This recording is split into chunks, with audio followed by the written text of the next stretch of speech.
Boa noite, gente. Vamos começar aqui a falar sobre a história da loucura. Esse vídeo eu vou colocar no grupo depois para vocês verem. Então me contem como está sendo o isolamento de vocês, principalmente daqueles que não acompanharam a aula. Eu entendo que cada um tem o seu processo. Essa época é uma época difícil. Tem a ansiedade, a preocupação com a família, o medo, né? Às vezes a gente tem dias que a gente acorda bem, tem dias que a gente não acorda tão bem assim, né? Às vezes é mais difícil até levantar da cama, tem dias que é fácil, o dia é produtivo, a gente consegue fazer várias coisas, tem dias que a gente não tá conseguindo fazer, eu entendo, mas eu quero que vocês me deem esse retorno, conversem comigo, tá certo? Pra eu saber o porquê que nem todos puderam estar presente na live. Então, eu vou fazer o vídeo pra colocar no grupo pra quando vocês tiverem um tempo, quando estiverem se sentindo bem, vocês não perderem essa discussão. E aí, qualquer coisa, só mandar a pergunta no grupo, como sempre, manda a pergunta no grupo e a gente continua conversando no nosso grupo do WhatsApp. Então, vamos lá para a história da loucura. Eu comecei falando que na Grécia Antiga, na época de Sócrates, Platão, foram as primeiras pessoas, né, Aristóteles, as primeiras pessoas a pensarem sobre a organização da sociedade, como a sociedade estava estruturada, como era a democracia na época, a política e a loucura. Nessa época, as pessoas que eram consideradas loucas, eles eram vistos como profetas. Eles eram homens, mulheres comuns, que viviam livres em sociedades, tinham ajuda das pessoas, eram alimentados, vestidos, eram apenas considerados pessoas com excesso de paixão, excesso de sentimento, elas circulavam livremente pela cidade, eram oráculos, pessoas que tinham uma ligação com Deus, com os deuses. Então, se eu queria falar com os deuses, eu buscava essas pessoas, né, para que elas me dessem conselhos sobre meus problemas, porque elas tinham uma ligação mais próximas com os deuses. Elas eram vistas dessa forma, né? Então, é até um certo status, né? Você está mais perto dos deuses e conseguir conversar com os deuses não é para qualquer um. Então, de certa forma, eram pessoas que tinham uma certa posição social, de certa forma, né? Porque a época da democracia, quem era cidadão, quem era considerado gente mesmo, tratado de forma respeitosa, eram os homens, que eram considerados cidadãos. As mulheres eram apenas para a procriação e nem todos os homens. Precisava ter nascido na cidade, em Atenas. Não podia ser imigrante, ou escravo, ou artesão, estrangeiro. Então, a democracia era bastante limitada. A cidadania era para poucos. Com o avanço, né, com os anos, com o avanço, vamos dizer, o crescimento e o poder da Igreja Católica, a loucura ela foi vista de forma diferente. Essas pessoas eram loucas, eram consideradas malignas, seres malignos, endemoniados, bruxos, bruxas.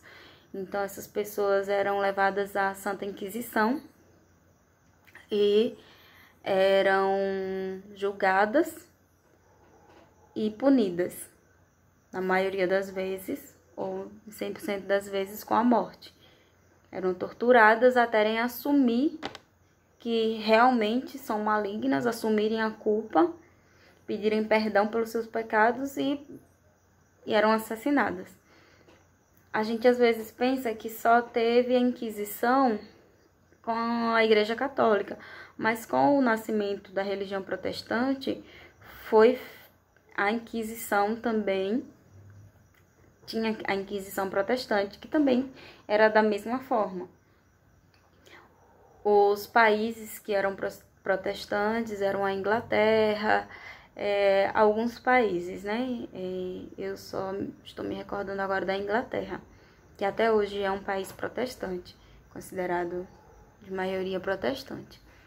Então, nesses países, também houve a Inquisição Protestante, que os loucos eram tratados da mesma forma. Quem era rico podia comprar da Santa Inquisição um documento, um salvo-conduto de sua loucura para não ser julgado como maligno. Era considerado apenas uma pessoa excêntrica, mas todos eram tidos como hereges, pessoas hereges. Quem era rico poderia comprar a sua vida e não ser morta pela Inquisição, mas quem não era, a grande maioria, na época, era considerado um herege, um maligno e era julgado e morto. Com o nascimento das cidades, as pessoas começando a se organizar em cidade, o nascimento da burguesia, né? As pessoas começaram a trocar, a vender, a montar comércios e começaram a nascer as cidades. Com o nascimento das cidades, não apenas a igreja tinha, mas só a igreja tinha só o poder. Essas pessoas tinham um certo poder, porque elas começaram a acumular bens, acumular riquezas, acumular terras, propriedades. E foi quando começou também o surgimento das grandes navegações. Esses lugares, as cidades, elas deveriam estar limpas. Foi quando surgiu o projeto de limpeza. Limpeza do quê? Das pessoas malignas. Né? Se a igreja já plantou a base de que essas pessoas são hereges, malignos, eu vou querer pessoas malignas na rua onde eu moro? Vou querer pessoas que são endemoniadas, bruxas, nas praças, nas ruas dessas cidades? Não, foi quando nasceu o projeto de limpeza. Com o surgimento e o fortalecimento das grandes navegações, essas pessoas eram colocadas nos navios e mandadas junto com esses navios. Muitos morriam nos navios, porque eram colocados nos porões dos navios e não resistiam à viagem, eram mandados para todos os continentes. O continente africano, as Índias, a Oceania e depois as Américas também. Na América do Norte e aqui no Brasil, quando começou a ser colonizada. Essa nau era chamada Nau dos Loucos, nau de navio, de embarcação. A Nau dos Loucos. Essas pessoas eram migradas para cá. Era uma forma de punir essas pessoas, mas não só loucos. Não só considerados loucos, prostitutas, mendigos, bandidos, ladrões, assassinos, todo tipo de gente. Era colocado na nau e mandado para fora da Europa. Vinha para cá, para as Américas, para a África, para todo tipo de continente, para todo o continente do mundo, todo canto do mundo. Com o fortalecimento das cidades, né, teve a Revolução Industrial na Inglaterra, as fábricas começando a surgir, a Revolução Francesa, a Alemanha também se fortalecendo. Nesses países começaram a ter um crescimento muito grande. As fábricas, as indústrias têxtil, tudo começou a crescer grandemente, principalmente quando teve a Revolução Industrial. Então, o que fazer com tanta gente na cidade? Muita gente do campo ia para a cidade para tentar emprego, mas nem todo mundo conseguia. Então, essas pessoas ficavam nas ruas. E aí vem a história, o projeto higienista, o projeto de limpeza. O que fazer com essas pessoas? Foi quando foi criado o primeiro hospício. Vamos criar um hospício para as pessoas loucas. Não havia nenhum estudo, nenhum tipo de tratamento. Essas pessoas eram colocadas lá para ficarem lá até o fim da sua vida. Eram consideradas pessoas perigosas, violentas, pessoas doentes. Foi quando eles encarceravam de forma arbitrária, colocavam essa pessoa lá dentro.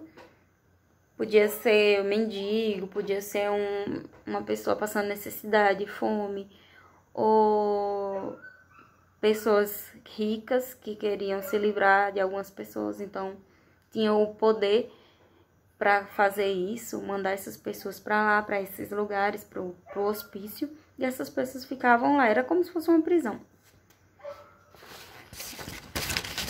Tô aqui com para me guiar, né? Fiz um textozinho, um roteiro para poder me guiar. Então, com o objetivo de fazer essa limpeza das ruas, onde colocá-las, vamos criar o primeiro manicômio. Essas pessoas perigosas, doentes, essas pessoas vadias, prostitutas, pessoas que a gente não sabe o que fazer, não tem como mandar todo mundo para as Américas ou para outros continentes. Então, vamos criar o manicômio. E essas pessoas que são consideradas doentes vão ser observadas e ver se há possibilidade de, não sei, né, estudar elas, ver como elas, o que é isso que elas sentem, o que é a loucura, né, o que é essa doença. Foi quando nasceu o pai da psiquiatria, Felipe Pinel. Eu até comentei lá na nossa live. Se vocês já ouviram aquela frase, fulano tá Pinel, ela é da cuca, Pinel da cuca. Essa frase se referindo que a pessoa tá louca de Pinel, vem dele, do pai da psiquiatria, Felipe Pinel, que foi o primeiro homem a observar e criar a entender a loucura como doença. Ele foi a primeira pessoa a categorizar, organizar os sintomas. Ele viu isso nas observações dele, que cada pessoa sentia diferente, tinha sintomas diferentes da doença. E esses sintomas que eram diferentes, então provavelmente eram doenças diferentes, eram loucuras diferentes, né? Só não se sabia qual, mas que era uma lesão do sistema nervoso central do ser humano.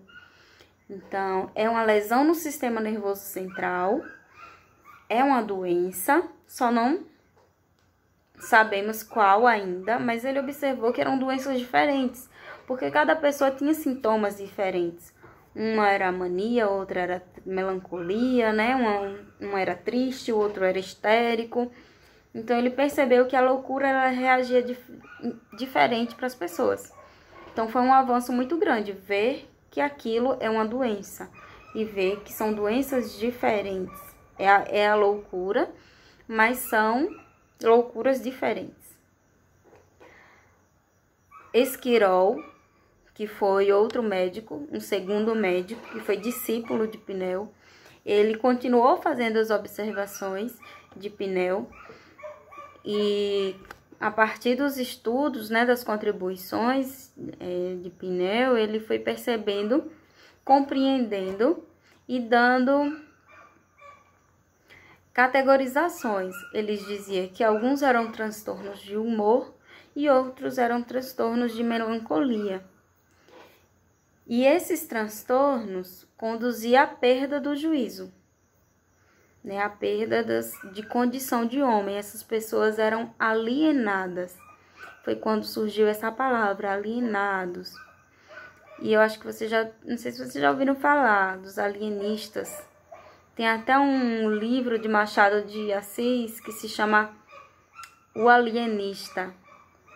O alienista era a pessoa, o profissional, né? O que a gente chama hoje de psiquiatra era o alienista, que tratava dessas pessoas, né? E essas pessoas que estavam alienadas à condição de loucura, vamos dizer assim. E o alienista é o especialista que tratava dessas pessoas alienadas, as pessoas que estavam alienadas. E ele defendia que se a pessoa tem uma doença, então tem cura. Só ainda não sabíamos qual era a cura. Foi ele que começou a utilizar um método clínico descritivo e que não era ainda o tratamento, mas ele começou a descrever de forma muito mais sucinta, de forma muito mais detalhada, minuciosa, os sintomas das doenças. E que isso foi muito bom. Com essa descrição, com esse detalhamento de sintomas, dessa dessas pessoas alienadas, né? Vamos usar o termo dele, o termo de Esquirol, né? Que ele criou, o termo da época. Com esse estudo foi que Bailey, em 1822, pôde dar nomes a cada doença. Foi quando ele viu que ele começou a dar nomes como mania, melancolia, monomania, demência, idiota, que era uma palavra que ele colocou para uma doença, que até hoje é uma palavra que é usada, que as pessoas costumam usar também, mas de uma forma bem errada. E a contribuição de Bailey foi que ele viu que a loucura, ele chamava de alienação também, alienação mental e de perturbação motora, porque mexia com o físico da pessoa. A pessoa ficava também com as suas questões motoras, né, o seu desenvolvimento motor totalmente perturbado por conta da sua alienação mental. E Bailey disse que a loucura ela evoluía em 3 fases. O delírio monomaníaco com exaltação, né? E a pessoa começava a delirar ela mesma, começando a ter um comportamento mais histérico, começando a conversar sozinha, conversar com outras pessoas. A segunda fase era o delírio geral. A pessoa já estava completamente fora de si. Era o delírio maníaco geral. E a terceira fase era a demência com amnésia. A pessoa já não distinguia realidade do que era real e irreal e não se lembrava mais. Já perdeu o fio da meada, não sabia mais que dia era, que época do ano, quem era o rei ou o presidente. A pessoa estava totalmente alienada do mundo. Então, essa foi a contribuição de Bailey. Enquanto isso, no Brasil, Dom Pedro estava proclamando a independência. E nessa época, as pessoas que eram consideradas loucas, elas viviam, assim, totalmente fora da sociedade. E aqui no Brasil, só havia 3 cidades, né? Basicamente, só tinham 3 cidades, que era Salvador, Minas Gerais e Rio de Janeiro. Nessa época, Rio de Janeiro já era a capital do Brasil. Salvador era um grande centro e Minas Gerais também, a cidade tinha crescido bastante por conta da extração de ouro em Minas e pedras preciosas, né? E estava muito forte naquela época. Então, nessas 3 cidades, as pessoas que eram consideradas loucas, elas eram apenas afastadas dos centros onde se viviam as pessoas da burguesia, né? As pessoas com condições, os senhores, e não se dava nenhum tratamento, nenhum destino a essas pessoas consideradas loucas. Quem era indígena ou africano eram escravizados. Se não servisse para o trabalho, era morto. Então, era esse o tratamento que era dado na época às pessoas. Mas logo depois, os brasileiros começaram a nascer, vamos dizer assim, né? Os filhos da nação, o Brasil, começaram a nascer.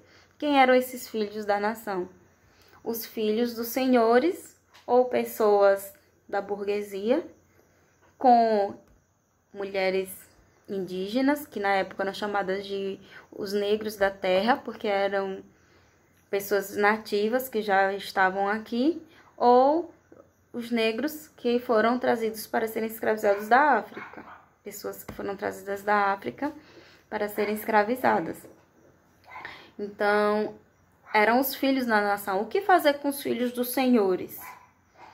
Né? Ou eram colocados para continuarem sendo escravos, ou eles eram mandados para santas casas de misericórdia, que era tipo o hospital da época. Esses senhores não queriam mandar seus filhos para serem escravizados nas suas próprias fazendas, às vezes por ciúme das esposas, As esposas não queriam essas crianças lá, então esses meninos, essas meninas eram mandados para santas casas de misericórdia e viviam nos porões dos hospitais até morrerem. Eram locais totalmente insalubres. Má alimentação, má ventilação, um porão, às vezes não chegava nem a luz do sol. Então essas pessoas acabavam tendo um subdesenvolvimento e às vezes morriam mesmo até lá antes de chegar à fase adulta. Foi criada uma roda dos expostos para facilitar até o abandono dessas crianças, porque não apenas os filhos do estupro eram abandonados lá, mas filhos de moças da burguesia também, às vezes de algum amante ou de um abuso sexual em casa. O que fazer com essas meninas? Se elas engravidassem e tivessem esses filhos, não poderiam casar mais. Então elas pariam escondidas, ficavam sem sair de casa, né? Iam parir esses meninos. O que fazer com esses meninos? Mandavam para as casas de misericórdia. Foi feito criada até uma roda para facilitar o abandono dessas crianças. A roda dos expostos. Era um mecanismo em que realmente era uma roda. Tinha uma parte que ficava fora, virada para a rua, e uma parte para dentro da instituição. Eu abria a janela, colocava a criança lá dentro e fechava a janela. Aí a pessoa do outro lado do muro da Santa Casa de Misericórdia abria e tirava a criança. Então era uma forma de facilitar e de manter em segredo quem era a pessoa que estava abandonando, de que família era, quem era a pessoa que estava abandonando a criança. Era uma chamada roda dos expostos. Teve uma anotação aqui que eu fiz de um austríaco, né? Que veio ao Brasil quando foi criado o primeiro manicômio no Brasil, em 1841, por Dom Pedro II. Por que foi criado nessa época? Alguns anos antes, 6 anos antes, em 1835, José Martins da Cruz Jobim, um médico, ele denunciou as péssimas condições da Santa Casa de Misericórdia. Ele denunciou o que acontecia nos porões da Santa Casa de Misericórdia. Então, isso chamou a atenção da sociedade, houve uma comoção geral, e o que o rei da época fez, Dom Pedro II, o imperador, né, criou o hospício, fundou o primeiro hospício do Brasil. Então, não vamos mais deixar essas pessoas nos porões, vamos colocar no hospício. Lá eles vão ter um tratamento um pouco melhor, vão ter uma alimentação, vão ter a luz do sol, mas ainda assim é uma prisão. Não deixa de ser uma prisão, a pessoa vai ficar lá até ela morrer. E aí, Karl von Martius, que era um médico austríaco, foi um dos primeiros médicos de fora a vir estudar a loucura aqui no Brasil, porque não tinha nenhum tratamento, né? As pessoas eram totalmente abandonadas. E aí ele observando os loucos, observando as pessoas, e aí ele fez um trabalho, e nesse trabalho, nesse estudo que ele fez, ele chegou à conclusão de que a loucura tinha características diferentes para cada pessoa, dependendo da raça. Era ligada à índole, e aquela índole estava ligada, era uma índole inata, a pessoa já nascia com aquela índole, e aquela índole inata tinha características específicas por conta da sua raça. E as pessoas que eram de raças, vamos dizer assim, de miscigenadas, eram negros e índias, brancos e indígenas, brancas e negras, né? Nascidos de brancos e negros, índios e negros. Ele dizia que essa mistura de raças dava características físicas e morais diferentes para aquela pessoa. Por isso que aquela pessoa tinha dificuldade de se integrar à sociedade. Vamos dizer que ainda nessa época a loucura era considerada um desvio de comportamento da sociedade, né? Aqui no Brasil. Não era uma doença E se a doença cura, então vamos tratar, vamos ver se há um procedimento. Não.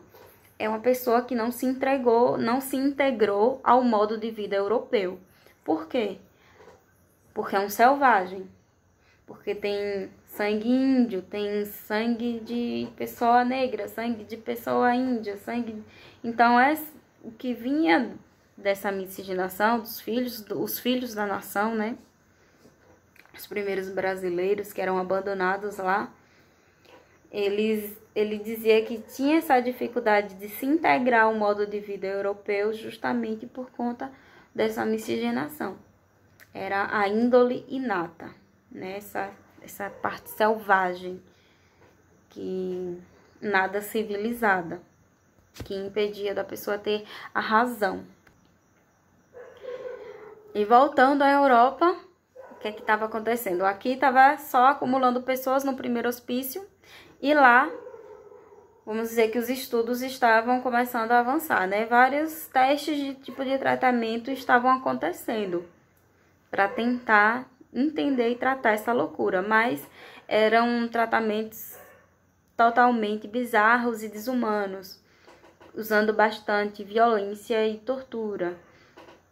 Eram lobotomia, afogamento, muitas pessoas morriam nesses tratamentos, furava com o cérebro da pessoa, a cabeça da pessoa, faziam cirurgias com a pessoa sem anestesia, com a pessoa acordada, né? Fazia várias coisas para tentar entender o que era essa loucura e ver se achava uma cura para isso, para essas doenças. Né? Um avanço muito grande foi com os estudos de Foucault. Foucault, ele tem um trabalho.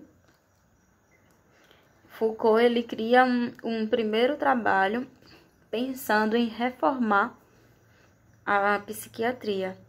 Foram os primeiros movimentos de reforma psiquiátrica, estudos importantes que são base para muitas pesquisas até hoje.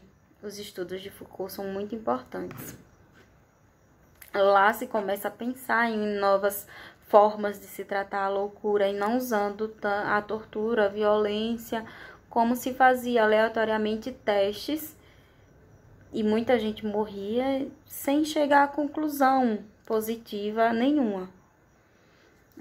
No Brasil, só começou a se pensar na reforma psiquiatra muitos anos depois, em 1970. Então, lá em 1800, quando Dom Pedro II estava criando o hospício, acumulando pessoas, eram marinheiros que enlouqueciam com as viagens, pessoas, soldados de guerras, os filhos da nação, né, que eu falei aqui, as pessoas que nasciam do estupro ou eram abandonados, filhos de pessoas da burguesia que eram abandonadas lá e eram acumulados, mendigos, prostitutas ou apenas pessoas de rixas, né, você tem uma rixa ali com uma pessoa que tem menos condição que você, então você consegue de alguma forma punir aquela pessoa enviando a pessoa para o hospício.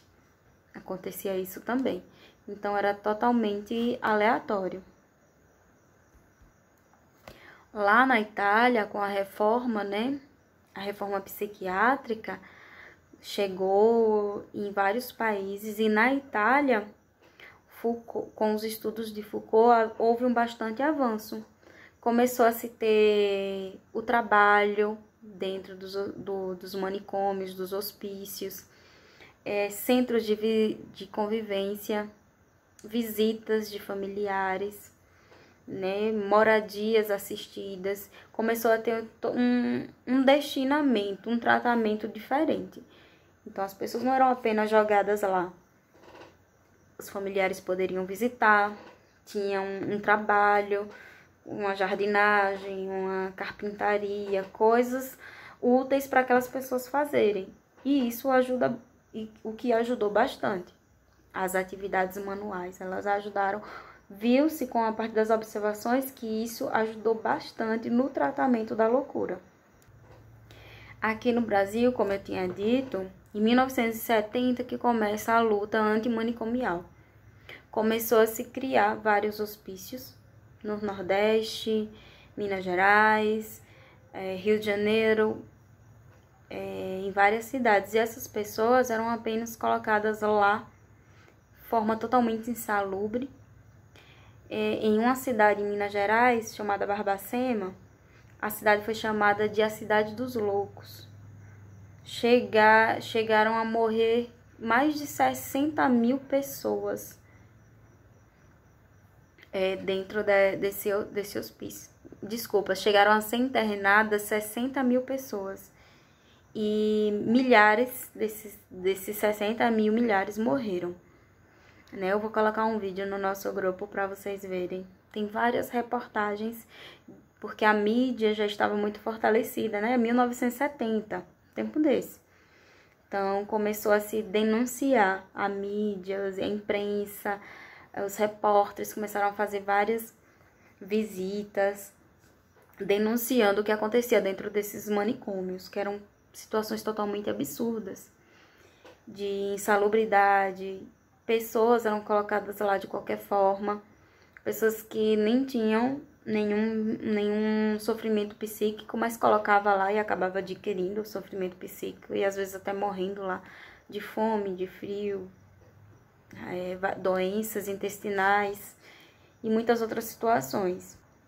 Muita gente nascia nos hospícios, porque não tinha separação nenhuma entre homens e mulheres, não tinha nenhum cuidado entre homens e mulheres, essas pessoas viviam lá juntas, sem nenhum cuidado. Então, muitas crianças nasciam dentro do hospício, também viviam dentro daquela situação.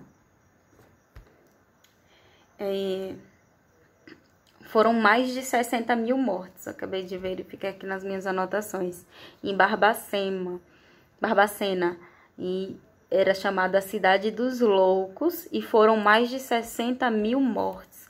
Chegou a abrigar ao mesmo tempo 4 mil pessoas.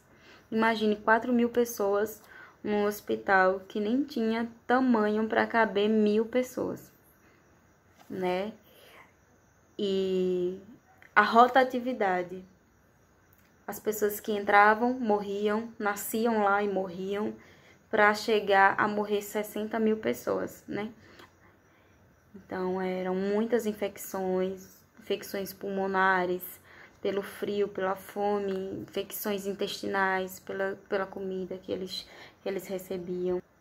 Só em 1981 que foram criados os primeiros serviços hospitalares, unidades de atendimento ambulatorial, atendimento específico. Foi logo depois da reforma psiquiátrica, como foi importante a reforma e as denúncias. Houve uma